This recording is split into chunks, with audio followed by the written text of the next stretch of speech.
सफर 2 रुपए से 500 करोड़ तक का कामयाबी की एक ऐसी मिसाल जो सीने में कामयाबी की आग लगा दे। दोस्तों, कोई भी बड़ी सफलता या कामयाबी रातों रात नहीं मिल जाती, उसके लिए दिन रात कड़ी मेहनत और संघर्ष करना पड़ता है, तब जाकर कामयाबी की बुलंदियां हासिल होती है। हर बड़ी कामयाबी के पीछे बहुत बड़ा संघर्ष छुपा होता है, लेकिन यह दिन रात संघर्ष करने की ताकत आखिर मिलती कहाँ है उनको? यह ताकत मिलती है मोटिवेशन से, प्रेरणा से। जैसे प्रेरणादायक कहानियाँ। सफला कामयाबी ये वो शब्द है जिसे सुनने के बाद हर किसी के मन में एक सकारात्मक ऊर्जा, पॉजिटिव एनर्जी फैल जाती है। मन उत्साह, एक्साइटमेंट से भर जाता है।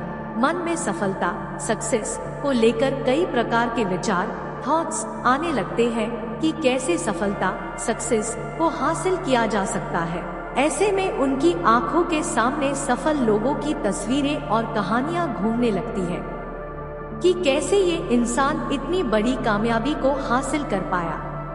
कौन इंसान सफलता, सक्सेस को हासिल नहीं करना चाहता? जरूरत है तो सिर्फ एक मोटिवेशन की जो मन को सकारात्मक ऊर्जा से भर दे।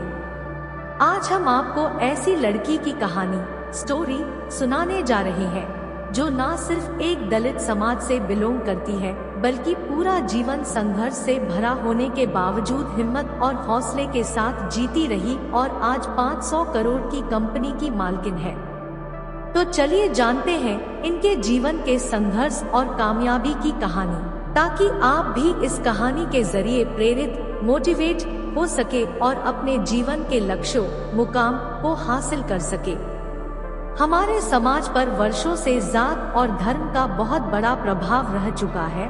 इस भेदभाव के कारण दलित समाज में पैदा हुए लोगों को सालों तक अन्याय और मुश्किलों का सामना करना पड़ा। कल्पना सरोज की कहानी उस दलित पिछड़े समाज के लड़की की कहानी है जिसे जन्म से ही समाज की उपेक्षा सहनी पड़ी। 12 साल की उम्र में ही विवाह कर दिया गया था। जिससे विवाह किया गया था वो लड़का सरोज से 10 साल बड़ा था। बाल विवाह का आघात झेलना पड़ा, ससुराल वालों के अत्याचार को सहा। 2 रुपए की नौकरी करनी पड़ी और उन्होंने एक समय खुद को खत्म करने के लिए जहर तक पी लिया। लेकिन आज वही कल्पना सरोज 500 करोड़ के बिजनेस की मालकिन है। जिंदगी में यदि कामयाब होना चाहते हो तो एक बात सदैव याद रखना, हर कामयाबी एक त्याग मांगती है। त्याग जितना ही अधिक होगा, कामयाबी भी उतनी ही अद्भुत मिलेगी। वो सब कुछ किया जा सकता है जो सोचा जा सकता है। All that can be done can be thought of। दुनिया में ऐसा कोई कम नहीं जिसे किया न जा सके। कुछ भी नामुमकिन नहीं होता। इंसान वो सब कुछ कर सकता है जो वो सोच सकता है, और यह तभी संभव हो सकता है जब उसके अंदर भरपूर मोटिवेशन होगी और पूरा मन सकारात्मक ऊर्जा, पॉजिटिव एनर्जी से भरा हो, ताकि नकारात्मक विचार, नेगेटिव थॉट्स आपके मन में जगह न बना पाए। एक मोटिवेशन में इतनी ताकत होती है जो एक नामुमकिन से लगने वाले काम को भी मुमकिन, पॉसिबल कर देती है। एक मोटिवेशन में इतनी ताकत होती है कि किसी भी इंसान के मन में इतनी ताकत भर सकता है कि वो इंसान दुनिया का कोई भी काम आसानी से कर सकता है। वो हर बड़े से बड़े मुकाम को हासिल कर और इसी मोटिवेशन की ताकत के जरिए वो ऐसा सब कुछ कर सकता है जो भी वो सोच सकता है। सन 1961 में महाराष्ट्र के अकोला जिले के छोटे से गांव रोपरखेड़ा के गरीब दलित परिवार में कल्पना का जन्म हुआ। कल्पना के पिता एक पुलिस हवलदार थे और उनका वेतन मात्र 300 रुपए था, जिसमें कल्पना के 2 भाई, 3 बहन, दादा दादी तथा चाचा जी के पूरे परिवार का खर्च चलता था।